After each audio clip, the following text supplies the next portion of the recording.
नमस्कार मेरी प्यारी बहनों। अगर आप रोज़ सुबह से शाम तक घर की सफाई करती हैं, फिर भी आपको लगता है कि आपका घर कभी पूरी तरह से साफ़ और व्यवस्थित नहीं दिखता, तो आज की ये बात आपके लिए है।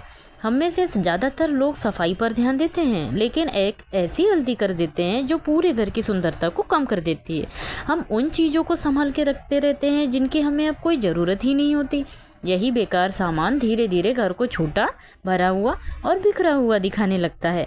आज मैं आपको उन 12 चीज़ों के बारे में बताऊंगी जिन्हें आप एक एक करके घर से बाहर निकाल दें तो आपका घर अपने आप पहले से ज़्यादा साफ, खुला और व्यवस्थित दिखाई देगा। लेकिन एक साथ सारी बातें नहीं करेंगे। आज पहले सिर्फ 3 चीज़ों के बारे में बात करेंगे ताकि आप आराम से उन्हें अपने घर में पहचान सकें और निकाल सकें। सबसे पहली चीज़ है टूटे हुए बर्तन और ख़राब रसोई का सामान। हमारी रसोई में अक्सर ऐसे कप, प्लेट, कटोरी, गिलास या डिब्बे पड़े रहते हैं जिनका किनारा टूट चुका होता है, जिनमें दरार आ चुकी होती हैं या जिनका ढक्कन कहीं खो चुका होता है। हम सोचते हैं कभी ना कभी काम आ जाएंगे, इसलिए उन्हें फेंकते ही नहीं। सच ये है कि वो सिर्फ जगह घेरती हैं बहनों। हर बार अलमारी खोलने पर वही बेकार सामने आता है और ज़रूरी चीज़ें ढूंढने में समय लगता है। एक व्यवस्थित रसोई वही होती है जहां हर चीज़ उपयोगी हो। इसलिए आज ही ऐसे टूटे हुए बेकार और बर्तनों को अलग कर दीजिए, जो आप देखेंगे कि आपकी रसोई तुरंत हल्की और व्यवस्थित महसूस होने लगेगी। दूसरी चीज़ है पुराने इस्तेमाल ना होने वाले कपड़े। अलमारी में ऐसे कपड़े ज़रूर मिलेंगे जिन्हें आपने पिछले 1 या 2 साल से हाथ तक नहीं लगाया। कुछ कपड़े अब फिट नहीं आते, कुछ का रंग उड़ चुका है और कुछ ऐसे हैं जिन्हें पहनने का मन ही नहीं करता। फिर भी वह अलमारी की सबसे ज़्यादा जगह घेरते हैं। जब अलमारी में केवल वही कपड़े रहते हैं जिन्हें आप सच में पहनती हैं, तब सुबह तैयार होना आसान हो जाता है। कपड़े निकालने में समय नहीं लगता और पूरी अलमारी साफ़ सुथरी दिखाई देती है। इसलिए आज एक एक कपड़ा हाथ में लीजिए और खुद से पूछिए, क्या मैं इसे सच में पहनती हूँ? अगर जवाब नहीं है तो उसे अलग कर दीजिए, किसी ज़रूरतमंद को दे दीजिए या किसी अच्छे काम में इस्तेमाल कर लीजिए। तीसरी चीज़ है पुराने अखबार, बेकार कागज़ और मैगज़ीन।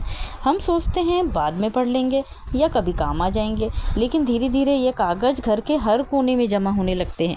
टेबल पर, अलमारी में, दराज में या किसी कोने में ढेर लग जाता है। इससे घर साफ़ होने के बाद भी बिखरा हुआ दिखाई देता है। केवल ज़रूरी दस्तावेज संभाल के रखिए और बाकी कागज़ों को रिसाइकल के लिए दे दीजिए। जैसे ही ये ढेर कम होगा, आपको लगेगा कि घर में जगह भी बढ़ गई है और सफाई भी आसान हो गई है। मेरी प्यारी बहनों, याद रखिएगा कि घर को सुंदर बनाने के लिए हमेशा नया सामान खरीदना ज़रूरी नहीं होता। कई बार केवल बेकार सामान ही हटाने से घर की असली सुंदरता सामने आ जाती है। आज बस इन चीज़ों से शुरुआत कीजिए। कल जब आप अगला भाग सुनेंगी, तब हम अगली 3 चीज़ों के बारे में बात करेंगे जो आपके घर को और भी ज़्यादा साफ़ और व्यवस्थित और सुकून भरा बना देंगी। अब बात करते हैं चौथी चीज़ की। चौथी चीज़ है रसोई में रखे हुए एक्सपायरी मसाले, पुराने खाद्य पदार्थ और बिना इस्तेमाल के पड़े हुए डब्बे। अक्सर हमारे रसोई में ऐसे मसाले मिल जाते हैं जिन्हें हम महीनों से हाथ तक नहीं लगाए होते हैं बहनों। कई बार सॉस, अचार, बिस्किट या दूसरे खाद्य पदार्थ अपने एक्सपायरी डेट भी पार कर चुकी होती हैं, लेकिन फिर भी वो रैक में जगह घेरती रहती हैं। कुछ प्लास्टिक के डब्बों के ढक्कन गायब हो जाते हैं तो कुछ डब्बे टूट जाते हैं, फिर भी हम उन्हें संभाल के रखती हैं। रसोई में बेकार सामान कम होता है, तब खाना बनाना आसान हो जाता है। ज़रूरी चीज़ें तुरंत मिल जाती हैं और पूरी रसोई साफ़ और खुली और व्यवस्थित दिखाई देती है। इसीलिए आज कुछ मिनट निकालिए और अपनी रसोई को हर शेल्फ को ध्यान से देखिए। जो चीज़ इस्तेमाल के लायक नहीं है उसे बिना हिचकिचाए बाहर कर दीजिए। अब बात करते हैं 5वीं चीज़ की। 5वीं चीज़ है पुराने प्लास्टिक बैग, बेकार की थैलियाँ। हर बार बाज़ार से लौटते समय हम नया बैग घर ले आते हैं, सोचते हैं कभी काम आएगा, लेकिन देखते ही देखते पूरा दराज या अलमारी इन बैगों से भर जाती हैं। लेकिन सच तो ये है बहनों कि हम रोज़ इतने बैगों की ज़रूरत नहीं पड़ती। केवल कुछ अच्छे मजबूत बैग अपने पास रखिए और बाकी को रिसाइकल के लिए दे दीजिए। जब ये अनावश्यक ढेर हट जाएगा तो आपको लगेगा कि घर में अचानक बहुत सी जगह खाली हो गई है। छोटी छोटी चीज़ों को कम करना ही बड़े बदलाव की शुरुआत होती है। अब बात करते हैं छठी चीज़ की। छठी चीज़ है बाथरूम में रखे हुए खाली बोतलें, एक्सपायरी क्रीम, पुराने ब्रश और इस्तेमाल ना होने वाले कॉस्मेटिक सामान। कई घरों में बाथरूम की अलमारी में खोलते ही आधे से ज़्यादा ऐसे सामानों से भरी मिलती है जो महीनों से इस्तेमाल नहीं हुई होती।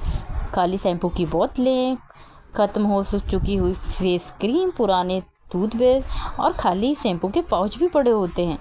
जब बाथरूम में केवल ज़रूरी और उपयोगी सामान रहता है तो वो हमेशा साफ़ और ताज़ा और व्यवस्थित दिखाई देते। इसलिए आज ही अपने बाथरूम की हर शेल्फ को देखिए और जो चीज़ अब किसी काम की नहीं है उसे बाहर निकाल दीजिए। यकीन मानिए, केवल सिर्फ इस एक बदलाव से आपका बाथरूम पहले से कई ज़्यादा सुंदर और साफ दिखाई देगा। मेरी प्यारी बहनों, याद रखिए, अब घर को व्यवस्थित रखना एक दिन का काम नहीं है, लेकिन हर दिन 3 बेकार चीज़ें हटाने की आदत आपके पूरे घर की तस्वीर बदल सकती है। अगले भाग में हम 7वीं, 8वीं और 9वीं चीज़ के बारे में बात करेंगे, जिन्हें हटाने के बाद आपका घर और भी ज़्यादा खुला, साफ और सुकून भरा महसूस होगा। अब बात करते हैं 7वीं चीज़ की। 7वीं चीज़ है टूटे हुए खिलौने, बच्चों के खिलौना और बच्चों का ऐसे सामान जिसका इस्तेमाल हम करते ही नहीं। हर घर में बच्चों के बड़े होने के साथ खिलौने का ढेर भी बढ़ता जाता है। कुछ खिलौने टूट चुके होते हैं, कुछ के पहिए नहीं होते, कुछ की बैटरी ख़राब हो चुकी होती है और कुछ ऐसे होते हैं जिन्हें बच्चे महीने से तक हाथ नहीं लगाते। फिर भी वह अलमारी, बिस्तर के नीचे या किसी कोने में जगह घेरते रहते हैं। जब घर में बेकार खिलौनों की संख्या बढ़ जाती है तो सफाई करना भी मुश्किल हो जाता है।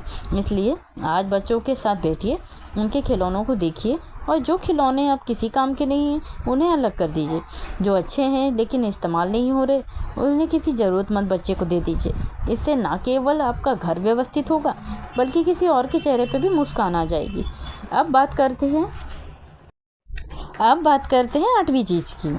8वीं चीज़ है पुराने चार्जर्स, ख़राब ईयरफोन, बेकार तार, टूटे हुए रिमोट और ख़राब इलेक्ट्रॉनिक सामान।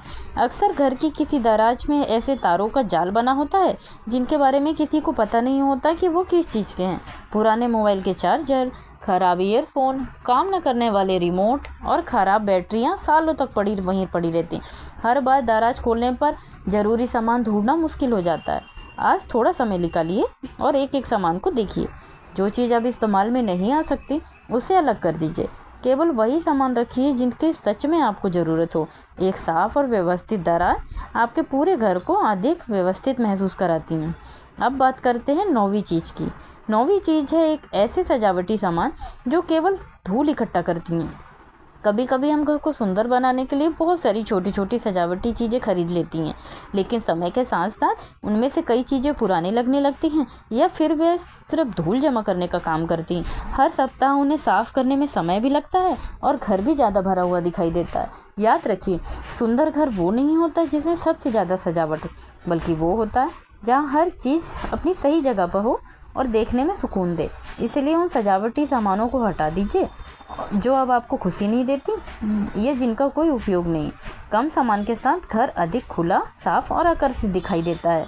मेरी प्यारी बहनों, घर की सफाई केवल झाड़ू और पोछा लगाने से नहीं होती।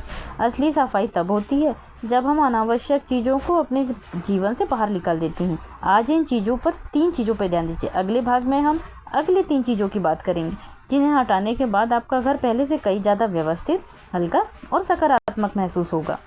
अब बात करते हैं 10वीं चीज़ की। 10वीं चीज़ है पुराने, फटे हुए और लंबे समय तक ना इस्तेमाल होने वाले जूते चप्पल। अक्सर घर के जूते रैक में ऐसे जूते पड़े रहते हैं जिनकी जोड़ी पूरी नहीं होती। कुछ इतने पुराने होते हैं जिनके पहनना ही अच्छा नहीं लगता और कुछ ऐसे होते हैं जिन्हें सालों से किसी ने छुआ तक नहीं, फिर भी वो नई और ज़रूरी चप्पलों की जगह घेरते रहते हैं। जब जूता रैक में केवल वही जूते होते हैं जिनका रोज़ इस्तेमाल होता है तो पूरा घर प्रवेश करते ही साफ व्यवस्थित दिखाई देता है। इसीलिए आज अपने जूता रैक को ध्यान से देखिए। जो जूते आप किसी काम के नहीं हैं उन्हें बिना सोचे अलग कर दीजिए। आप महसूस करेंगे कि घर के प्रवेश द्वार में सुंदरता अपने आप बढ़ गई है। अब बात करते हैं 11वीं चीज़ की। 11वीं चीज़ है पुराने तौलिए, घिसी हुई चादरें और फटे हुए तकिए की कवर। कई बार हम सोचते हैं कि ये अभी भी किसी न किसी काम आ जाएंगे, इसीलिए उन्हें अलमारी में रखते रहते हैं, लेकिन सच ये है कि वो सिर्फ जगह घेरते हैं और अलमारी को सिर्फ भरा हुआ दिखाई देते हैं। जब आप अलमारी खोलते हैं तो उसमें सिर्फ साफ़ और अच्छे उपयोगी हुए कपड़े दिखाई देते हैं तो मन को भी सुकून मिलता है। पुराने घिसे हुए कपड़ों को अलग कर दीजिए। अगर वह किसी और काम में आ सकते हैं तो उनका दूसरा उपयोग कीजिए, वरना उन्हें घर में जमा करके रखने की आदत छोड़ दीजिए। एक हल्की और व्यवस्थित अलमारी आपके पूरे घर को व्यवस्था को बेहतर बना देती है। अब बात करते हैं 11वीं और 12वीं चीज़ की। ये सबसे महत्वपूर्ण चीज़ है। ये एक सामान नहीं बल्कि एक आदत है। वो हर एक चीज़ को संभाल के रखना जिन्हें हम कहते हैं शायद कभी काम आ जाए। यही एक सोच धीरे धीरे पूरे घर को सामान से भर देती। महीनों नहीं, कई बार सालों तक वो चीज़ें अपने घर जगह पे पड़ी रहती हैं और कभी इस्तेमाल नहीं होती। हर बार सफाई करते समय हम उसे उठा तो लेते हैं और पर दूसरी जगह रख देते हैं, लेकिन उसे हटाने का फैसला नहीं कर पाते। अगर किसी चीज़ का लंबे समय से कोई उपयोग नहीं हुआ है और आगे भी उपयोग होने की संभावना नहीं है, तो उसे छोड़ देना ही सबसे बड़ी समझदारी भरा फैसला। याद रखिए, हर खाली जगह आपको सुकून देती, लेकिन हर बेकार चीज़ आपके समय, मेहनत और मन की शांति को धीरे धीरे कम करती है। मेरी प्यारी बहनों, आज हम उन 12 चीज़ों के बारे में पूरी की जिन्हें हम अपने घर से हटाकर बिना ज़्यादा मेहनत किए अपने घर को साफ, सुंदर और व्यवस्थित बना सकती हैं। याद रखिए, घर बड़ा होने से नहीं बल्कि व्यवस्थित होने से सुंदर लगता है। जब घर में केवल ज़रूरी सामान होता है तब सफाई जल्दी होती है और समय बचता है, मन शांत रहता है और पूरा परिवार भी एक सकारात्मक वातावरण महसूस करता है। तो आज ही शुरुआत कीजिए, एक एक करके इन 12 चीज़ों को अपने घर से बाहर निकालिए। यकीन मानिए, ये कुछ ही दिनों में आपको लगेगा कि आपका घर पहले से कई ज़्यादा खुला, हल्का, साफ और खुशहाल हो गया। छोटे छोटे बदलाव ही बड़े परिवर्तन लाते हैं और एक व्यवस्थित घर एक सुखी और शांत जीवन की पहली पहचान होता है। मेरी प्यारी बहनों, उम्मीद करती हूँ कि आपको आज की इस वीडियो की साझा की हुई बातें आपके दिल तक जरूर पहुँची होंगी। अगर आपने आज इस वीडियो से एक भी अच्छी सीख अपने जीवन में अपनाने का निर्णय लिया है तो समझ लीजिए इस वीडियो का उद्देश्य सफल हो गया। याद रखिए, एक साफ और व्यवस्थित घर केवल सुंदर दिखने के लिए नहीं होता, बल्कि ये हमारे मन की शांति, परिवार की खुशहाली और सकारात्मक ऊर्जा का प्रतीक होता है। जब हमारा घर व्यवस्थित होता है तो काम करने में मन भी लगता है, तनाव कम होता है और पूरा वातावरण सुखद महसूस होता है। इसीलिए बदलाव की शुरुआत हमेशा छोटी छोटी आदतों से कीजिए। हर दिन अपने घर से एक ऐसी चीज़ ज़रूर हटाइए जिसकी अब कोई ज़रूरत नहीं है। धीरे धीरे आप देखेंगे कि आपका घर पहले से कई ज़्यादा खुला, साफ और सुकून देने वाला बनता जा रहा है और इसके साथ साथ आपका मन भी हल्का और प्रसन्न रहने लगेगा। हम अक्सर सोचते हैं कि एक दिन में पूरा घर बदल जाएगा, लेकिन सच्चाई ये है कि बड़े बदलाव हमेशा छोटी छोटी कोशिशों से आते हैं। इसीलिए खुद पर भरोसा रखिए, निराश मत होइए और हर दिन थोड़ा थोड़ा आगे बढ़ते रहिए। कुछ ही हफ्तों में आपको अपना घर और अपनी दिनचर्या में एक बड़ा सा सकारात्मक परिवर्तन दिखाई देगा। अगर आपको लगता है कि आज की ये जानकारी आपकी किसी बहन, दोस्त, पड़ोसी या परिवार के किसी काम सकती है तो इस वीडियो को उनके साथ जरूर साझा करिए। हो सकता है आपकी एक शेयर किसी के जीवन में सकारात्मक बदलाव की शुरुआत बन जाए। अगर आपको आज का ये वीडियो पसंद आया हो तो वीडियो को एक लाइक ज़रूर दीजिएगा बहनों। आपका एक लाइक हमें ऐसे ही उपयोगी और प्रेरणादायक वीडियो बनाने के लिए उत्साहित करता है। अगर आप हमारे चैनल प्रिया व्लॉग पे नए हैं तो चैनल को सब्सक्राइब कर लीजिएगा और बेल आइकन ज़रूर दबाइएगा ताकि वीडियो में बताई गई, और कमेंट में ज़रूर बताइएगा कि वीडियो में बताई गई आप कौन सी बात सबसे ज़्यादा पसंद आई और कौन सी बात आप अपनाने वाली हैं। मैं आपके कमेंट ज़रूर पढ़ूंगी और आपकी राय मेरे लिए बहुत महत्वपूर्ण है। मैं ईश्वर से प्रार्थना करूंगी कि आपका और आपका पूरा परिवार हमेशा स्वस्थ और सुरक्षित और सुखी रहे। भगवान आपको हर दिन नई ऊर्जा, नया उत्साह और जीवन में आगे बढ़ने की प्रेरणा देते रहें। तो आज के लिए बस इतना ही। मैं आपसे फिर मिलूंगी एक नई वीडियो, नई सीख और नई प्रेरणा के साथ। तब तक आप अपने परिवार का और अपने घर का खूब ध्यान रखिए, मुस्कुराते रहिए और जीवन को सकारात्मक सोच के साथ आगे बढ़ते रहिए। बहुत बहुत धन्यवाद मेरी ये वीडियो आखिरी तक देखने के लिए। शुक्रिया। मिलती हूँ अब अगली वीडियो पर। मुस्कुराते रहिए।